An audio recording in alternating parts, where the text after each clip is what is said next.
Good morning. I'm back again, students.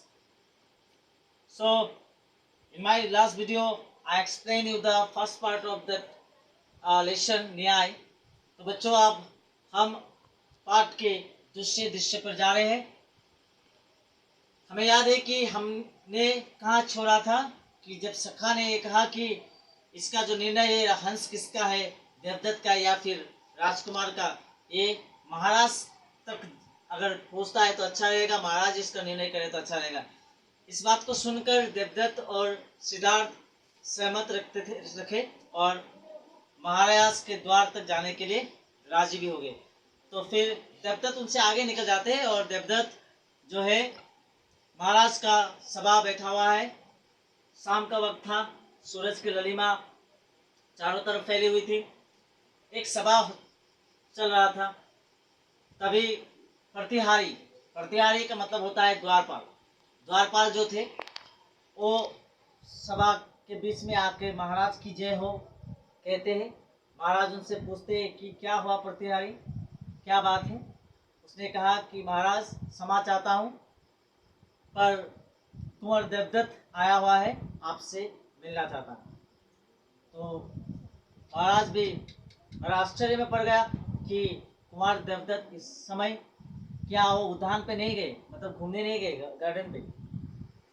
ठीक है, भेजिए उसको. देवदत्त प्रवेश करता है सभा में.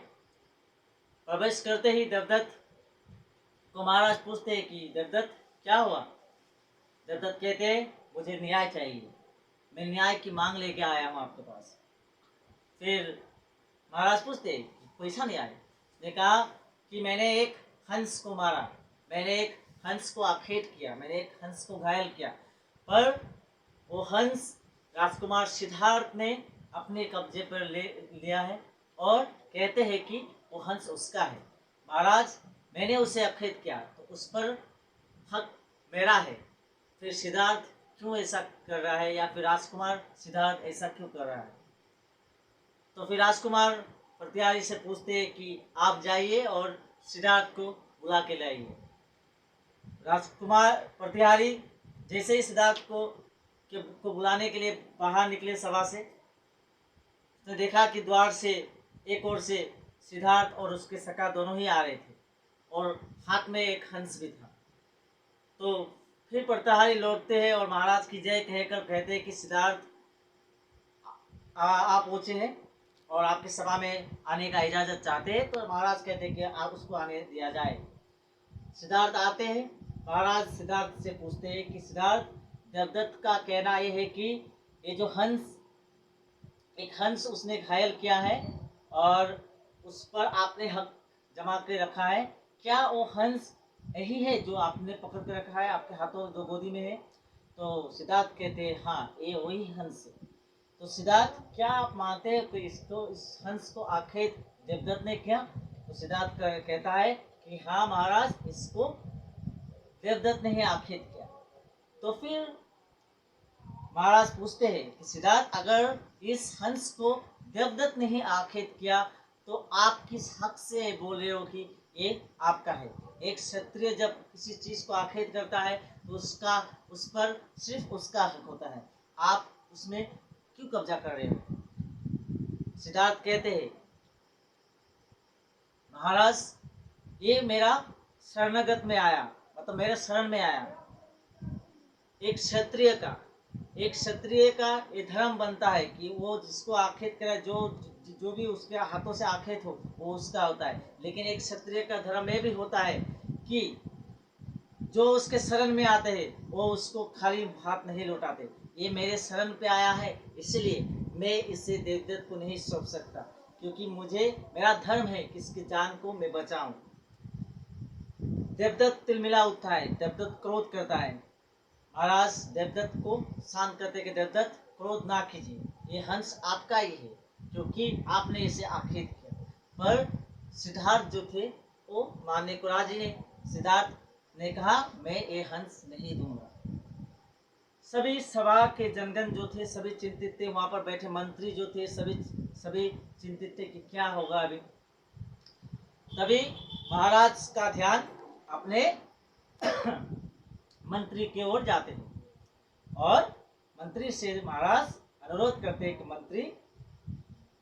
मंत्री महोदय, आप ही इसका एक कोई सुविचार करें, कोई राह निकाले इस परिस्थिति का।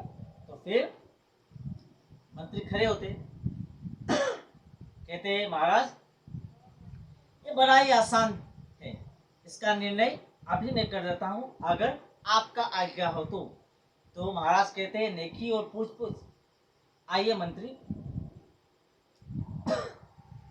सॉरी,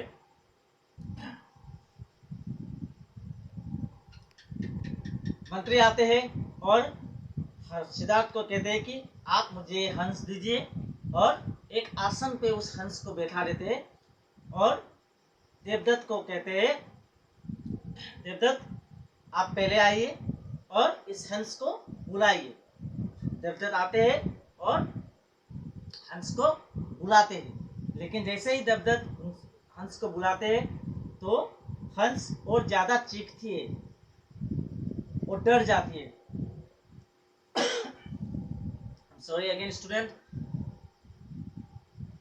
तो मंत्री आके कहते हैं कि देवदत्त अभी आप यहाँ पर आइए और बगल में खड़े हो जाइए। फिर सिद्धार्थ को बुलाया जाता है मंत्री के द्वारा। मंत्री सिद्धार्थ को भी वही सवाल करते हैं, सिद्धार्थ आप भी जाइए और आप भी यही कह रहे हो कि ये आपका हंस है, तो आप भी इससे बुलाइए। जब सिद्धार्थ इसे आदर से बुलाते हैं तो हंस जो थे, हंस अपने आसन से कूदकर उनके गोदी में जाके बैठ जाते, चिपक जाते हैं। तो फिर मंत्री कहते हैं कि महाराज हंस ने अपना निर्णय खुद ही दे दिया। हंस ने ये कह दिया सभा को कि वो किसका है। उसने सिद्धार्थ को चुना, राजकुमार सिद्धार्थ को। इसका मतलब ये हुआ कि राजकुमार सिद्धार्थ ही उस हंस का हकदार है। सभा में एक उत्साह और प्रफुल्लित मौसम जैसे मतलब पूरा समा गए, क्योंकि सभी सिद्धार्थ का जय जयकार करने लगे कि सिद्धार्थ राजकुमार की जय हो। सभी खुश थे। देवदत्त का सर झुका हुआ था। महाराज ने कहा, देवदत्त जब हंस ने खुद ही कह दिया कि वो किसका है, तो इसका मतलब हंस पर सिर्फ सिद्धार्थ का हक होता है।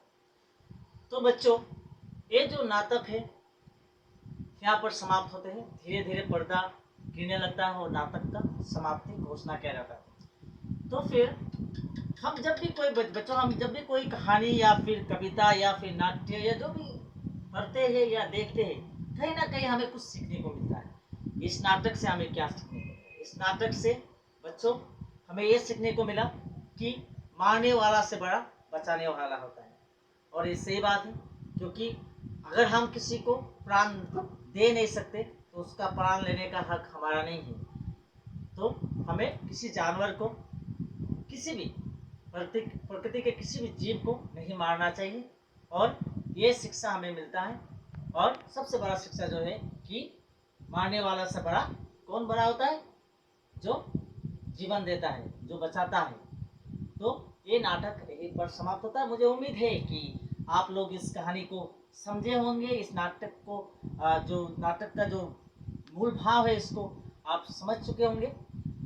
फिर भी आप अपने टेक्स्ट बुक पर ट्रूली इसको पढ़िएगा, ताकि और भी आपको समझ जो है कुछ जो रह गया होगा आपका, आप उसको समझ सकते हो ट्रूली। तो बच्चों, इसी उम्मीद के साथ कि आप लोग अपना प्रश्न उत्तर को लिखेंगे और अपने ग्रुप में शेयर करेंगे। मैं आपका सब्जेक्ट टीचर्स आज के लिए सभी को गुड बाय कहना चाहूँगा। और फाइनली एज यूजुअल, जैसे कि मैं कहता रहता हूँ आपको कि stay home and stay safe. Okay, so all of you have a nice day and bye bye.